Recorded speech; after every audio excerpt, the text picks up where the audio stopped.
What are you doing? What? I'm shooting you with venom. I told you, T-Rexes don't spray venom. Oh, so now you're a paleontologist?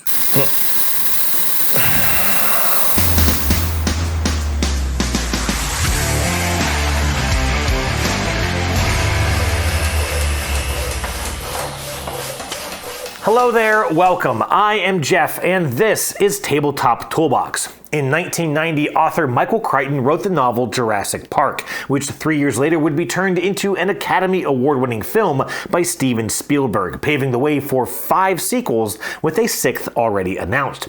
This, of course, means that it's no surprise that this theme of a questionably moral, enticingly dangerous dinosaur zoo has made its way to the tabletop, with at least 4 or 5 board games coming very close to recreating this story using either competitive or cooperative gameplay. Heck, 2 of them even carry the Jurassic Park license, but none of them, in my opinion, get as close as Dinogenics. First introduced to Kickstarter in 2017 and returning in 2019 with the Controlled Chaos expansion, Dinogenics tasks each player with managing their own dinosaur theme park, however they so choose. Yeah, listen, you can absolutely build a sprawling, beautiful dinosaur park with monuments, attractions, resort hotels, and of course, introduce your visitors to a stunning array of dinosaurs in sprawling, well-equipped, and well-secure enclosures. But you don't have to. Instead, you could hire some black market contractors to build stuff on the cheap, rummage through the graveyard to scrounge up some dino DNA, and adopt a more open borders policy with your dinosaurs. Doing so might label you a scandalous business, but honestly, would you really care? So where Dennis Nedry classically failed, you could steal some dinosaur embryos and use them to draw bigger crowds to your park. Of course, this might earn you a scandal token, which will cost you points at the end of the game if you can't get rid of it. Now, all of this happens with a very straightforward worker placement mechanism. Players start with 4 workers, eventually gaining a 5th, and will take turns placing a worker out onto this large and colorful main board. You might collect DNA cards from the Site A or Site B locations, build new facilities or install new fences at the city center, purchase or sell DNA cards at the market, or manipulate the game in legal or illegal ways at the uplink. All of these worker locations allow players to manage their own individual island board, which is split into park and commercial sectors. Hotels and attractions for visitors will typically go into the commercial sector, while dinosaurs and various management facilities will be placed into the park. Dinosaurs have both a victory point and a reputation value. Point values are tracked on each player's island board, and they'll earn those points at the end of each of the game's 7 seasons. Reputation is tracked on a separate board, and the player with the most reputation will go first in turn order and have access to the most visitors starting with Season 2. One challenge that a lot of players faced with the original Dinogenics were these DNA cards I've mentioned a few times now. In order to place a dinosaur in your park, you had to collect a number of these cards for that dinosaur equal to its cost in the top right corner. There are plenty of ways to get cards. You could buy them from the market, you could draw 2 cards at Site A, draw 3 and keep 1 from Site B, or even dig through the boneyard to take one specific card there along with a scandal token. But there are a lot of different dinosaurs in the game, and players could struggle to get what they needed when it mattered most. That's when designer Richard Keene introduced Controlled Chaos. This was no small expansion, nor was it just a series of optional modules. In addition to an extended main board with multiple new worker locations were aquatic pens, aquatic dinosaurs, a variety of double-wide facilities, and specialists players could hire. This was a heck of an expansion. These double-sized tiles are quite powerful, but also quite expensive, and you could easily block yourself out from being able to build one. These specialists added very unique abilities, and possibly some endgame scoring, but have the unique cost of unused manipulation cards from your hand. So you have to weigh the benefits of these manipulation cards and decide which you're willing to spend to hire a specialist. Now, none of these were insignificant additions to the game, and yet perhaps the most applauded addition addition was that of polymorphic DNA cards, which could be discovered from the new deck of eDNA cards, or by using a worker to refine an existing DNA card into a polymorphic DNA token, either of which acts as a wild when meeting the requirements to place a dinosaur. And the word refinement is probably a good word to lean on here, because Richard also refined a few cards and mechanisms from the original game, all in the interest of improving the Dinogenics experience for players.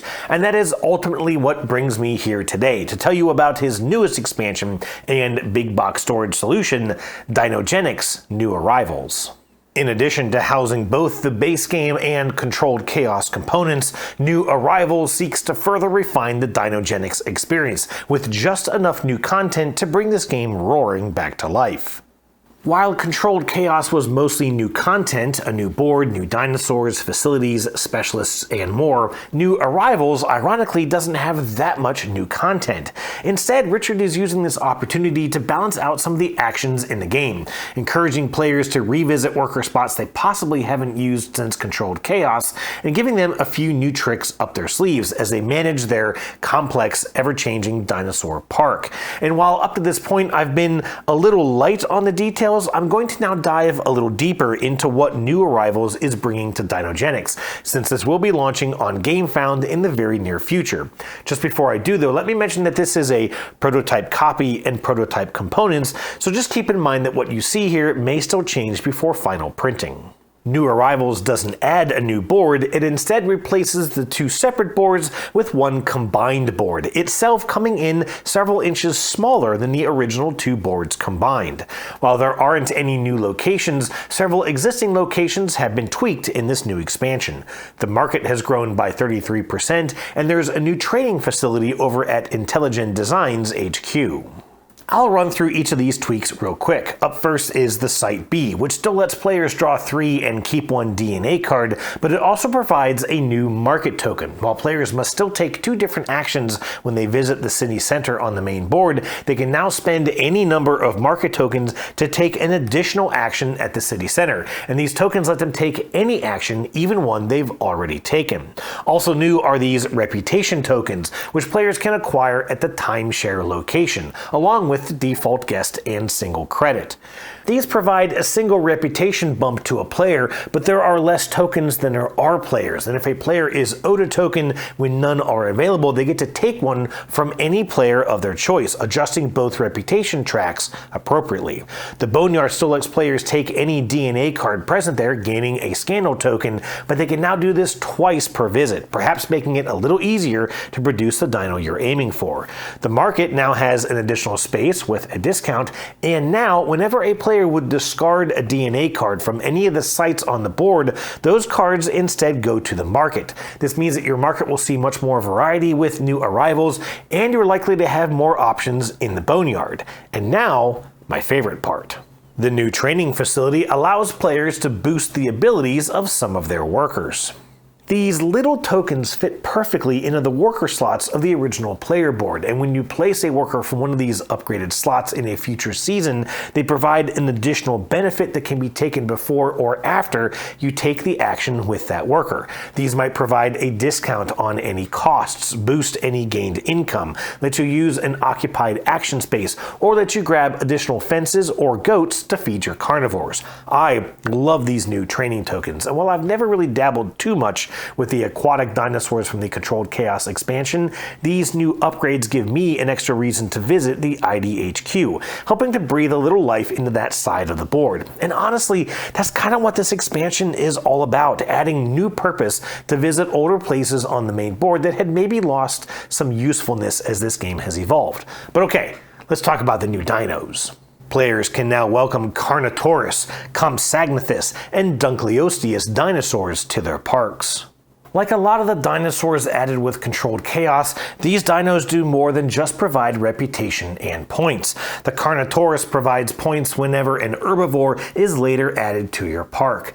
The Compsognathus can fit up to 6 of these chicken-sized dinosaurs into a single 1x1 enclosure, and the Dunkleosteus, believed to have the highest bite force of any known fish, can be literally fed fences from your park at the end of each season for some extra points. Now real quick, I want to point point out that these dino meeples are not only prototype, they're my own 3D prints. So don't worry yourself too much with the color or looks of these. Of course, there are also some new elite species arriving with this expansion as well, but Richard wants to keep those a surprise for now. There is also a new solo mode in New Arrivals. Folks may remember that both the original and Controlled Chaos rulebooks contained a number of solo scenarios that challenge players to meet certain objectives based on specific starting conditions, and maybe even some slight rules variations or extra components to work with. In New Arrivals, however, players will be able to face off against a real Dinobot. No, not that Dinobot, though that would be pretty cool. Anyways, the Dino Solo Bot includes this deck of cards, a Dino board, and some breaking news events specific to the solo game. This deck of cards simulates a virtual opponent who will buy facility upgrades, build a park, fill it with dinosaurs, and actively block your workers on the main board. I think though that I'll dedicate a second video to the solo mode since there's quite a lot of rules for it, and I don't want to drag out this video too long. However, for returning Dinogenics fans like me, there is one other thing I'm really happy to share with you, that the awful numerical font on the score track from the base game has been replaced with one much easier to read. Full credit to Richard on this one. He heard the cries on the font but couldn't afford new boards during the Controlled Chaos production run. And also, I have it on pretty good authority that if a few funding goals are met during this campaign, he hopes to be able to replace all the previous cards with ones using the new font. So folks, you gotta get us there. All in all, New Arrivals makes Dinogenics thinkier, more tactical, puzzlier, and just a bit sweeter. Real quick though, before I wrap this up, I want to make one thing very clear. This isn't just a promotional advertisement for Dinogenics, as much as it might look and smell like one. Yes, Richard did send me this prototype to use for this video, but that's because I asked for it. In fact, I nearly pleaded for it. I love Dinogenics, and I have for many years. If you saw me on the Dice Tower, you might recall that this game placed number 8 on my top 100 games of all times. Richard, under his publisher name Ninth Haven Games, teased the upcoming expansion, and I reached out and asked if I could help. So with all of that done and said, know that it is my personal suggestion you go and check out the Dinogenics New Arrivals Gamefound page, to which I'll post a link in this video's description. And until you do, the T-Rex and I will be watching. Caw, caw. What was that? These things are basically just giant chickens. Yeah, but even a chicken doesn't sound like that. Oh, that's it.